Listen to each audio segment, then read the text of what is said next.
আসসালামু আলাইকুম। মানবিক জ্ঞানের পক্ষ থেকে আমি হোসেন আহমদ। আজকে আমরা আলোচনা করব এসএসসি নবম দশম শ্রেণীর অর্থনীতি নিয়ে। আমাদের আজকের আলোচ্য বিষয় হলো নবম দশম শ্রেণীর অর্থনীতির দ্বিতীয় অধ্যায়টি নিয়ে। তার আগে আমরা দেখে নিই যে আমাদের নবম দশম শ্রেণীর অর্থনীতির কি কি বিষয় নিয়ে আলোচনা করা হয়। আমরা এখানে দেখছি নবম দশম শ্রেণীর প্রথম যে অধ্যায়টি রয়েছে সেটি হলো অর্থনীতির পরিচয়। দ্বিতীয়টির যে অধ্যায়টি রয়েছে সেটি হলো অর্থনীতির গুরুত্বপূর্ণ ধারণাসমূহ। তৃতীয় অধ্যায়টি হলো উপযোগ, চাহিদা, যোগান ও ভারসাম্য। চতুর্থ অধ্যায়টি রয়েছে উৎপাদন এবং সংগঠন। পঞ্চম অধ্যায়টি হলো বাজার। ষষ্ঠ অধ্যায়টি হলো জাতীয় আয় ও এর পরিমাপ। সপ্তম অধ্যায় হলো অর্থ এবং ব্যাংক ব্যবস্থা। অষ্টম অধ্যায়টি হলো বাংলাদেশের অর্থনীতি এবং নবম যে অধ্যায়টি রয়েছে সেটি হলো বাংলাদেশের গুরুত্বপূর্ণ অর্থনৈতিক প্রসঙ্গ এবং দশম অধ্যায়টি হলো বাংলাদেশ সরকারের অর্থ ব্যবস্থা। আজকে আমরা আলোচনা করব অর্থনীতির নবম দশম শ্রেণীর অর্থনীতির দ্বিতীয় অধ্যায়টি নিয়ে। এখানে দ্বিতীয় অধ্যায়টিতে আমরা দেখছি যে এখানে অনেকগুলো পয়েন্ট নিয়ে আলোচনা করা হয়েছে। শুরুতে আমরা দেখছি যে অর্থনৈতিক সম্পদের ধারণা ব্যাখ্যা করতে পারবো।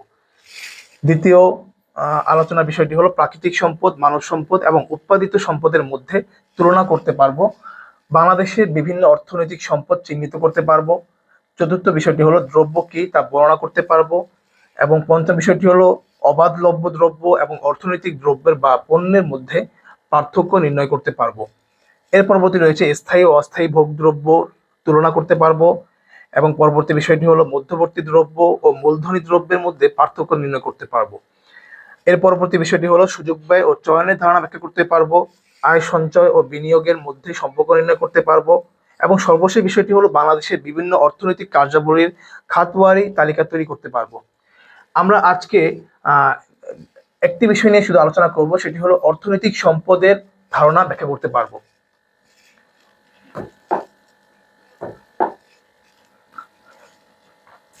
তার আগে আমরা এই অধ্যায়ের যে প্রাথমিক যে বিষয়টি সেটা হলো the important ideas of economics, অর্থাৎ অর্থনীতির গুরুত্বপূর্ণ ধারণা সমূহ। সেখানে আমরা একটি যে লেখাটি রয়েছে সেটি আমরা একটু দেখে নিই। এখানে যে কথাগুলো বলা হচ্ছে, অর্থনীতি সম্পর্কে সম্যক ধারণা অর্জনের জন্য কিছু গুরুত্বপূর্ণ বিষয় জানা জরুরি। সম্পদ ও দ্রব্যের সংজ্ঞা ও এর শ্রেণীবিভাগ, সুযোগ ব্যয় ও চয়ন, আয় সঞ্চয়, বিনিয়োগ, অর্থনৈতিক ও অর্থনৈতিক কার্যাবলী এবং সর্বোপরি বাংলাদেশের মানুষের অর্থনৈতিক কর্মকাণ্ড এই অধ্যায়ে সংক্ষেপে আলোচনা করা হয়েছে। অর্থনীতির মূল আলোচনায় যাওয়ার আগে এই মৌলিক ধারণাগুলো আমাদেরকে বুঝতে সহায়তা করবে।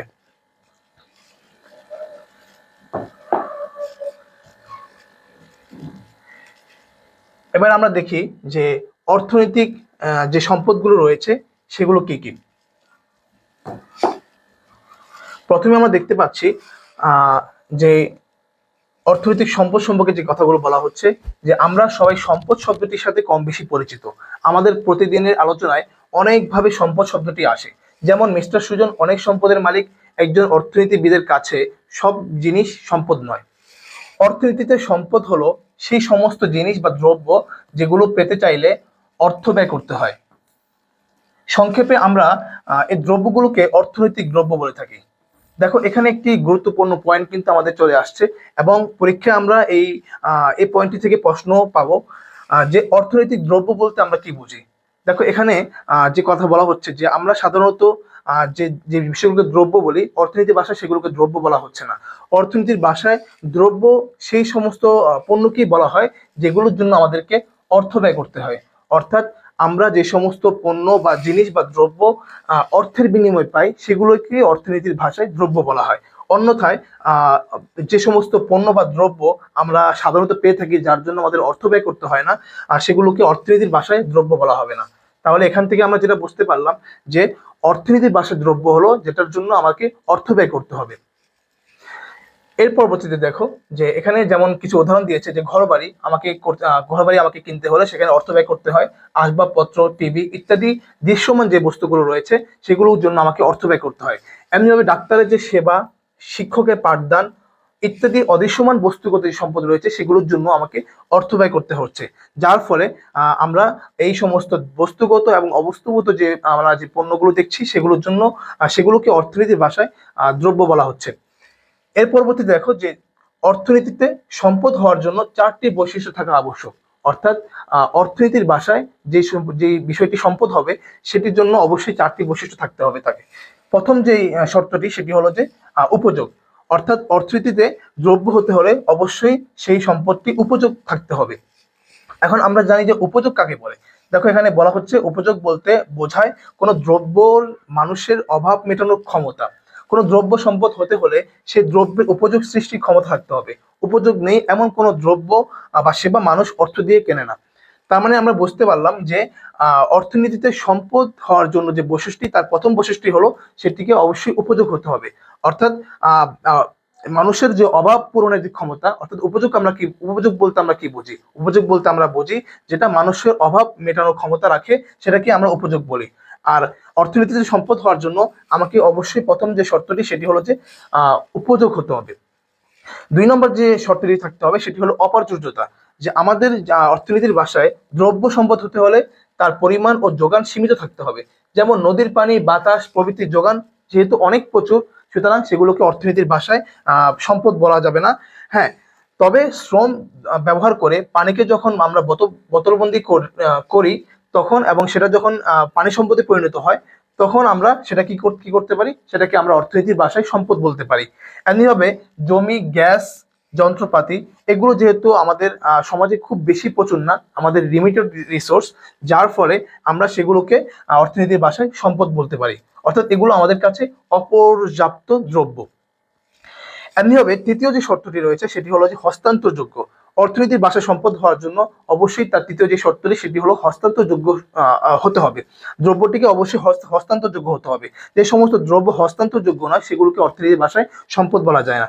দেখো হস্তান্তরযোগ্য বলতে আমরা বোঝাই যে হাত বদল হওয়া, অর্থাৎ যে দ্রব্যের মালিকানা বদল বা পরিবর্তন করা যায় তাই হলো সম্পদ। এখন দেখো বিশ্বকবি রবীন্দ্রনাথ ঠাকুরের যে প্রতিভা, সেটিকে আমরা অবশ্যই অর্থনীতি ভাষায় সম্পদ বলতে পারি না। কেন বলতে পারি না? কারণ হলো তার প্রতিভাকে হস্তান্তর বা মালিকানা বদল করা সম্ভব নয়। আবার টিভির মালিকানা বদল করা সম্ভব, যার কারণে আমরা টিভিকে অর্থনীতির ভাষায় সম্পদ বলতে পারছি। এমনিভাবে চতুর্থ যে শর্তটি রয়েছে বা বৈশিষ্ট্যটি রয়েছে সেটি হলো বাহ্যিকতা।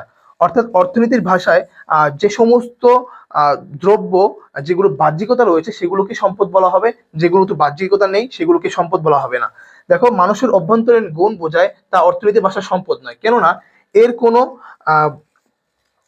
যে আমাদের যে বাহ্যিক বা আমরা এর কোনো উপলব্ধি করতে পারি না। যেমন কোনো ব্যক্তির কম্পিউটারের উপর বিশেষ অভিজ্ঞতা বা জ্ঞান, এমনিভাবে মানুষের সৌন্দর্য এবং চারিত্রিক যে গুণাবলীগুলো রয়েছে সেগুলোকেও আমরা অর্থনীতির ভাষায় সম্পদ বলতে পারি না। কেন বলতে পারি না? কারণ হলো এগুলো কোনো বাহ্যিকতা নেই এবং এগুলো অভ্যন্তরীণ গুণ। তো অর্থনীতির ভাষা আমরা যেটা দেখলাম যে চারটি বৈশিষ্ট্য থাকলে সেটিকে আমরা সম্পদ বলতে পারি। প্রথম হলো সেটি উপযোগ থাকতে হবে। দ্বিতীয় নাম্বার শর্ত বা বৈশিষ্ট্য হলো সেটা অপ্রাচুর্যতা থাকতে হবে। 3 নম্বর যে বৈশিষ্ট্যটি সেটি হলো যে হস্তান্তরযোগ্য হতে হবে। 4 নম্বর যে বৈশিষ্ট্যটি রয়েছে সেটি হলো বাহ্যিকতা থাকতে হবে। যদি আমরা অর্থনীতিতে এই চারটি শর্ত পাই তাহলে আমরা কেবল সেটিকে অর্থনীতির ভাষায় সম্পদ বলতে পারি। আমরা এই বিষয়টিকে আরো সংক্ষেপে যদি দেখি তাহলে আমরা এখানে দেখতে পাই যে অর্থনৈতিক সম্পদ, কোনো জিনিসকে যদি অর্থনৈতিক সম্পদ বলতে হয় তবে তার চারটি বৈশিষ্ট্য থাকতে হবে। বৈশিষ্ট্যটি হলো, প্রথমটি হলো উপযোগ থাকতে হবে। অর্থনৈতিক সম্পদকে মানুষের চাহিদা পূরণে সক্ষম হতে হবে। দ্বিতীয় যে পয়েন্টটি রয়েছে সেগুলো হলো যে অপ্রাচুর্যতা, যে সম্পদ সীমিত কিন্তু মানুষের চাহিদা অসীম। দেখো এখানে উদাহরণ দিয়ে দেওয়া হয়েছে খাদ্য, পোশাক, বাসস্থান, শিক্ষা ও চিকিৎসা উপযোগী সম্পদ। এমনিভাবে 3 নম্বর যে শর্তটি রয়েছে সেটি হলো হস্তান্তরযোগ্য। অর্থাৎ অর্থনৈতিক সম্পদ এক ব্যক্তি থেকে অন্য ব্যক্তির কাছে হস্তান্তরযোগ্য হতে হবে। যেমন জমি, পুঁজি, কাঁচামাল ইত্যাদি হস্তান্তরযোগ্য সম্পদ। এমনিভাবে 4 নম্বর যে শর্তটি রয়েছে যে বাহ্যিকতা, যে সমস্ত দ্রব্য মানুষের অভ্যন্তরীণ গুণ বোঝায় তা অর্থনীতির ভাষায় সম্পদ নয়। দেখো আমরা আমাদের যে বিশাল একটা অংশ সেটাকে আমরা স্লাইডে একেবারে সংক্ষিপ্তভাবে সুন্দরভাবে তোমাদের নিকট উপস্থাপন করেছি। তোমরা চাইলেই এভাবে প্রত্যেকটা বিষয় খুব অল্প পরিসরে পড়েই তোমরা তোমাদের রেজাল্ট, তোমাদের যে আকর্ষণীয় রেজাল্ট সেটা তোমরা করতে পারো। তো এর জন্য যেটা করতে হবে যে আমাদের এখানে নিয়মতান্ত্রিক ক্লাস করতে হবে। আমাদের এই স্লাইডগুলো তোমরা নিতে পারো, নিয়ন্ত্রিত ক্লাস করার মাধ্যমে এবং আমাদের সাথে কন্টিনিউয়াস আমাদের সাথে থাকার মাধ্যমে আমরা আশা করি যে এভাবেই তোমাদেরকে প্রত্যেকটি ক্লাস সাজিয়ে এবং প্রত্যেকটা ক্লাস এরকম স্লাইড আকারে সুন্দরভাবে তোমাদেরকে ইনশাল্লাহ দিব। আশা করছি আজকে দীর্ঘ সময় আমাদের সাথে থাকার জন্য তোমাদেরকে অসংখ্য ধন্যবাদ। দেখা হবে পরবর্তী ক্লাসে। আসসালামু আলাইকুম ওয়া রাহমাতুল্লাহ।